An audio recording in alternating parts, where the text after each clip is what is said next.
Residential Site Valuation and Cost Approach, page 45. Chapter 3, Work Problems. 1. A 10-acre residential tract is being valued. The deed restrictions limit one residence per tract, and no tract can be divided. Several other tracts with varying acreage have recently been sold within the same development with the same restrictions. Contributory value per acre of surplus land is $2,500. Some lots have lake access and some do not.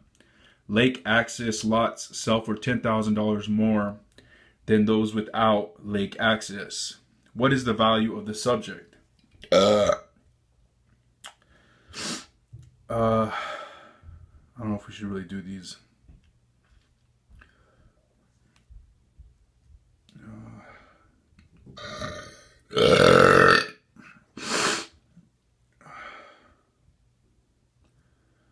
We'll do this one. Number 2, using the mode of the indications from the allocation analysis below, what is the land value of a property if the improved value is $168,000? Sale number 1, $190,000. Improved sale, unimproved was $57,000. Sale number 2 was $150,000. Unimproved sale, $50,000. Sale number 3 was $175,000 for its improved sale, and unimproved was $52,500. The allocation ratio is $30,000.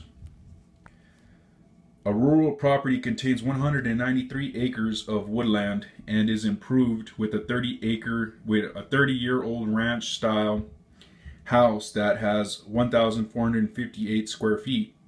The reproduction cost of the house is estimated to be $62 per square foot, and depreciation is estimated at 40%.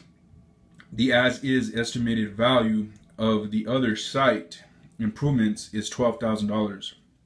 What is the land value if the improved value is $195,000? Answer is $128,762. An appraiser is valuing an office building. The building value is $375,000. Gross income is $30,000 per year. Vacancy and collection losses are estimated at 5%. Building expenses are $625 per month. The appraiser estimates that 72% of the income is to the building and that the observed capitalization rate is 10.25%. What is the value of the land?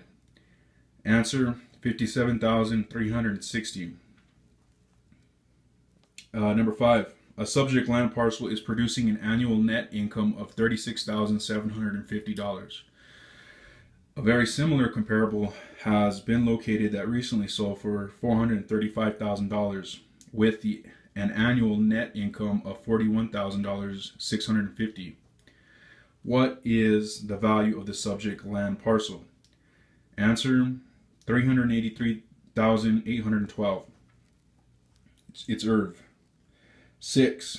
A land parcel adjoining a lake is expected to yield 65 lots, 15 of which will be waterfront. The waterfront lots are expected to sell for $50,000 each, with the remainder selling for $25,000 each.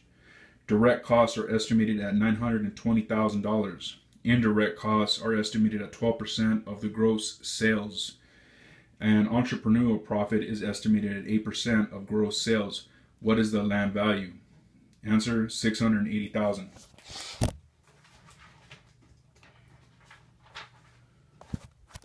Page 46. Summary. 1. Sales comparison method of site valuation compares the subject land or site to other similar sites that have recently sold. Adjustments are made to make those comparables or comps like the subject. The subject never changes. Adjustments are made for significant features using a match pair analysis. Sequence of adjustments is financing concessions, terms of sale, date of sale, location of comp, physical features or differences, match pair analysis, determines value for specific property characteristics or features by comparing pairs of similar properties. When properties are similar, except for one feature, then the appraiser can attribute the difference in sale price to the contributory value of that feature. 2.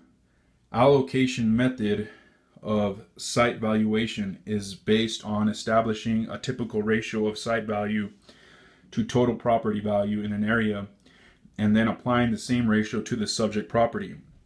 A similar formula can be used to derive a ratio for improvement value. An appraiser must look at as many comparable sales as possible to derive the ratio. The ratios can change over time.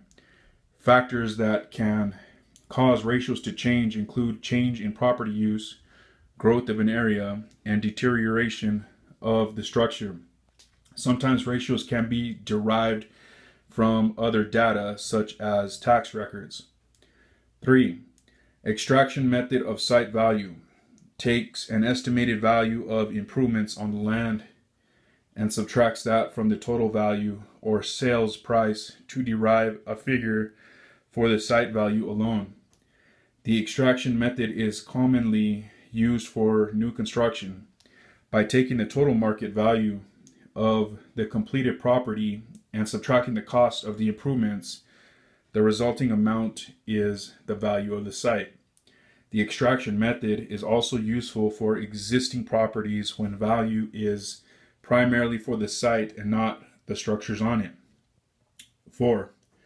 Land residual method of site valuation attributes a certain portion of the income produced by a property to the buildings or other improvements and then attributes the remaining income to the land.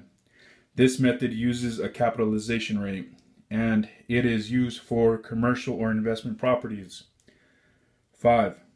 Ground rent capitalization method takes the net operating income generated by property and divides it by an appropriate capitalization rate.